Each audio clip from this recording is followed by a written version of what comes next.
Halo, selamat pagi teman-teman. Selamat datang di podcast kita hari ini. Perkenalkan, nama saya Della Citra Agustin sebagai moderator dan di sini saya bersama partner saya. Saya Ulfa Hiroma Syafi'ah. Dan di sini kita mengundang teman kita untuk dijadikan narasumber, yaitu ada Salif, Bila. Nah, kali ini di sini kita akan membahas topik mengenai tentang tantangan pada generasi Z yang sulit berkembang pada zaman sekarang ini. Oke, terima kasih untuk narasumber kita yang sudah berkenan menyempatkan waktunya. Tentu kita semua di sini tahu bahwa generasi Z itu tumbuh di era teknologi yang sangat canggih. Namun, ada beberapa hal yang membuat generasi Z ini itu untuk sulit berkembang. Nah, menurut narasumber kita ini apa sih yang jadi salah satu tantangan utama bagi generasi Z untuk sulit berkembang? Coba dulu. Sulit berkembang menurutku dari kayak tekanan media sosial juga, kayak ekspektasi orang-orang kan makin banyak. Apalagi ekspektasi orang tua kan pasti berat. Iya, betul. Jadi Iya, betul. belum lagi kayak kuliahnya, terus kita juga nggak tahu kehidupannya kayak gimana juga. Pasti kan banyak tekanan-tekanan yang bikin mental health-nya. Iya, betul. Nah, itu benar banget ya, tekanan sosial media itu kan biasanya jadi tekanan yang sangat berat banget gitu ya buat generasi Z Iya, ini. jadi bikin overthinking berlebihan. Tapi bagaimana sih dampaknya terhadap perkembangan generasi Z ini secara keseluruhannya itu? Dampaknya mungkin jadi lebih overthinking, jadi lebih tertutup gitu, jadi nggak Percaya diri. percaya diri. Nah, benar banget sih. Sama sih. Kalau zaman sekarang itu kan orang-orang tuh kurang percaya diri ya, apalagi media sosial sekarang gitu ya. Iya, banyak bullying di media sosial ya. Kadang kan juga mereka ngelihat komentar-komentar yang jelek juga bisa bikin tambah down. apalagi kayak konten kreator yang kayak terlalu berlebihan gitu. Iya, betul. Menarik ya. Terus gimana sih caranya biar kita itu tuh generasi Z dapat mengatasi tantangan ini, terus kita tuh bisa berkembang lebih baik? Mungkin kalau masalah percaya diri ya tinggal percaya diri aja gitu, tapi susah sih ya, cuma langsung percaya diri gitu aja. Ada prosesnya, ada dukungan dari orang-orang juga gitu. So, kamu apa Mil? Apa ya, kayaknya lebih sering bersosialisasi sih, jadi membiasakan untuk ketemu orang-orang, untuk latihan berbicara. Iya, gitu kan. betul. Sama harus niat juga sih kita. Kalau Iya. kita nggak niat ya kita nggak bakal bisa. Iya sih, benar-benar. Kalau deskripsi generasi Z itu secara umum tuh kayak gimana sih? Kan kita tahu kalau generasi Z itu sekarang sulit berkembang. Nah, mungkin pada bingung ya, apa sih itu generasi Z? Nah, secara keseluruhan itu deskripsi generasi Z itu apa sih?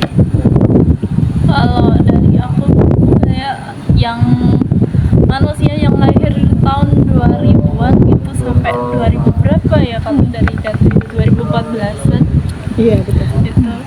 Generasi akhir gitu ya. Iya, generasi Z kan Z abjad terakhir. Terus kan biasanya tuh generasi Z kayak identik kayak kena mental health gitu kan. Terus itu gimana sih caranya biar kita tuh dapat ngambil langkah untuk mendukung kesehatan mental kita gitu loh di zaman sekarang ini? Kayaknya lebih nggak mendengarkan kata orang-orang kayak harus gini, harus kayak gini, kayak kita jadi diri sendiri, terus nggak terpaut itu sama omongan orang itu, jadi lebih percaya diri. Kalau menurut Salis? Ke psikolog sih. Psikolog. Tapi mahal. Tapi kalau dukungan dari kita nih, kalau misalkan di satu sisi kita punya temen nih, salah satu temen yang punya mental health. Nah, kalau kita sebagai temannya itu bakal memberi dukungan apa sih ke dia tuh? Mungkin kayak ya semangat ya, hidup emang berat. Enggak. Jangan dong, ntar malah bundir gimana? Kayak gimana ya? hal-hal yang positif, kayak kegiatan yang positif. Oh, ikut organisasi. Iya, organisasi. Menyibukkan diri. Menyibukkan diri ya. Healing. Tapi itu kan ya, selain kesehatan mental, kadang tuh generasi Z tuh sulit berkembang karena keadaan ekonomi. Itu gimana sih caranya tuh biar kita itu tuh kayak biar kesenjangan ekonomi itu nggak mempengaruhi perkembangan generasi Z gitu loh. Syukuri apa benar maksudnya kayak kalau kita nggak bersyukur ya udah kita merasa kurang terus gitu. Iya, betul. Kayak Dan nggak perlu gengsi sih buat Ya bener, nggak perlu gengsi. Temennya pakai barang branded kita juga pengen gitu ya. Nah kan kalau zaman sekarang tuh generasi Z tuh lebih cenderung sama teknologi ya, sosial media, HP gitu, dibanding kayak kan kalau zaman dulu tuh kita keringnya main gitu ya, nggak ada terpaku ke HP gitu. Nah cara terbaik untuk mengelola ketergantungan generasi Z ini pada teknologi di era digital ini kayak gimana ya, biar mereka tuh pegang HP terus nggak ketergantungan gitu. ya dengan bersosialisasi itu. Jadi kan kita lebih menyibukkan sama orang-orang kan dibanding sama HP kita gitu kan. Jadi kan kalau kita nggak main HP terus kan juga kita nggak melihat yang di sosial media sekarang, jadi nggak ada overthinking juga gitu kan. Ya, tapi kan kalau buat orang introvert pasti susah toh kalau buat disuruh sosialisasi gitu kan. Iya kan susah kan, kayak mau deketin ini kok kayak takut nggak diterima atau gimana gitu kan. Mungkin lebih ke apa ya, uninstall aplikasi yang kayak terlalu berlebihan lah penggunaannya. Iya benar, kayak TikTok, Instagram gitu kan. Atau enggak dibatasin, ada kan ya? Ada. Harus butuh peran keluarga juga sih ya, dari dukungan keluarganya. Membatasi jam main HP mungkin. Ya, kayak pengaturan orang tua itu loh. Tapi kan kalau kita gini kan udah gede kan ya, pasti nggak bisa lah kalau suruh dibatasin kayak gitu. Apalagi kalau ada tugas kuliah kan. Ya balik lagi ke diri sendiri sih, kayak itu menurut dia baik atau enggak, berlebihan atau enggak gitu kan. Iya. Kembali ke diri. Kan podcast kali ini kita bahas tentang generasi Z yang sulit berkembang kan. Nah, apa sih yang bisa kita lakuin untuk membantu generasi Z ini merencanakan dan membangun karir masa depan mereka? Karir. Iya, membangun masa depan dan karir mereka gitu. Dengan ikut MBKM kali. Bisa pakai to-do list gitu deh. Ya, Kayak kita mau ngerjain apa, kita mau ngapain aja itu kan dari hal-hal yang kecil juga kan terpengaruh nantinya kan. Kalau misalkan dari sekarang aja kita udah bikin to-do Udah list kita mau disiplin ngapain. gitu. Iya. Iya, betul. Jadi nanti di masa mendatang juga kita bakal udah kebiasaan gitu. Iya. Ide bagus.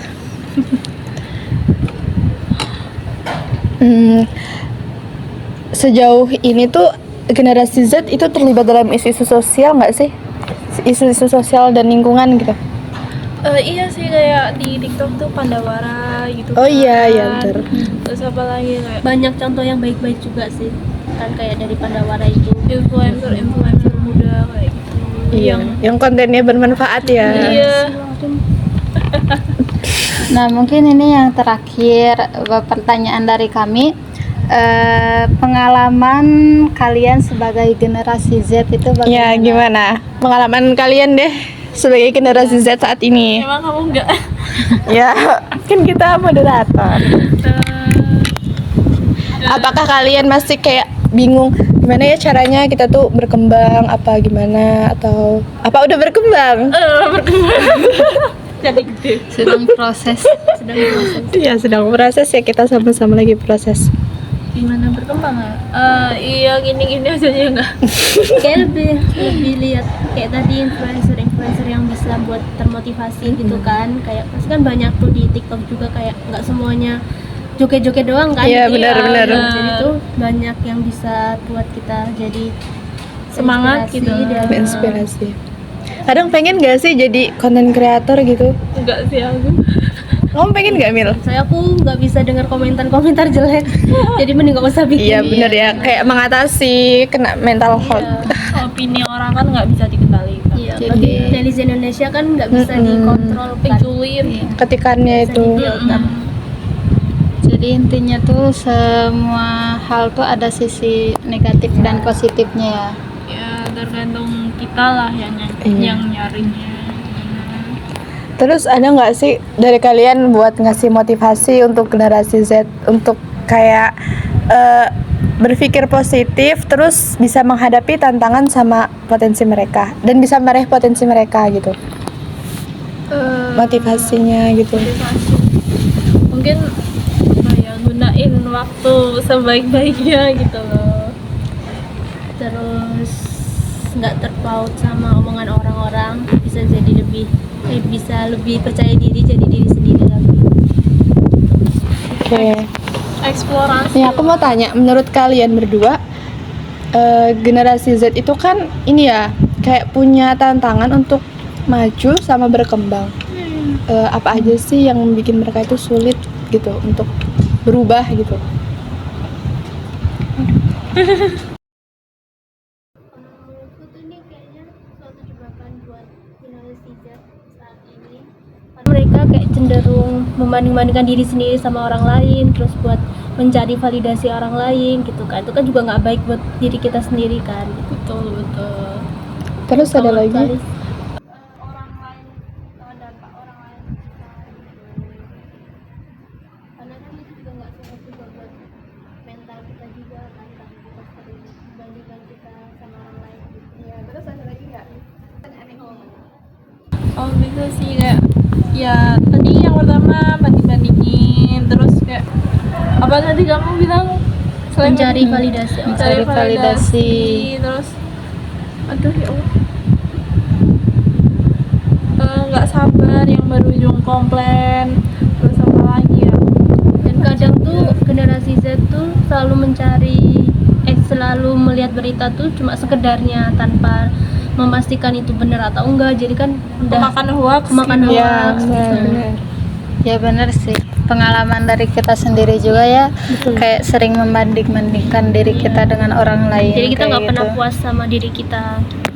Dia Itu. lebih wah kok pakaiannya kayak gitu, aku nggak punya gitu. Kadang juga ngerasa tertinggal nggak sih, kayak ih kok temen aku apa ya aktif organisasi misalnya, atau ikut apa lomba-lomba, kita mau nyoba tuh kayak gimana, takut ya? gitu ya, Belum pede. ya belum pede. Jadi sebenarnya emang nggak baik ya ngikutin lifestyle orang lain tuh, jadi cukup lifestyle diri sendiri aja. diri kita sendiri aja. Nah terus nih, Ini inspirasi lah. nah iya benar. Nah terus nih, kebiasaan buruk di generasi Z itu apa sih? Dan buruk nunda-nunda sih ya. Iya, nunda-nunda pekerjaan. Pekerjaan akhirnya Nunda-nunda. malah mepet-mepet deadline dan Betul. akhirnya nggak maksimal buat hasilnya. Atau bahkan Betul, kayak tunda nanti akhirnya lupa gitu. Males. Jadi Iya, lebih iya, malas, terus lebih boros gitu kan ya. Karena ada Iya. deadline itu, jadi kita tuh kayak mikir nanti aja lah, nanti aja gitu ya, masih lama gitu. Dan pasti ada rasa pengen sama kayak orang lain kan, jadi kan kayak pengen nongkrong, kalau Betul. nggak pengen Nah, nonton itu. sana sini, nonton itu juga bikin kita jadi boros gitu. Terima kasih atas Mila dan Salis telah berbagi wawasan dengan kita semua di sini. Semoga kita dapat bersama-sama membantu generasi Z untuk berkembang lebih baik lagi. Amin. Terima kasih juga udah mengundang kami. Iya, terima Semoga kasih. informasi ini bisa bermanfaat bagi teman-teman semua ya. Iya. Dan kepada pendengar setia kita, terima kasih telah mendengarkan podcast kita pada hari ini. Semoga apa yang kita bahas itu bisa menambah wawasan kalian. Sampai jumpa. Bye bye.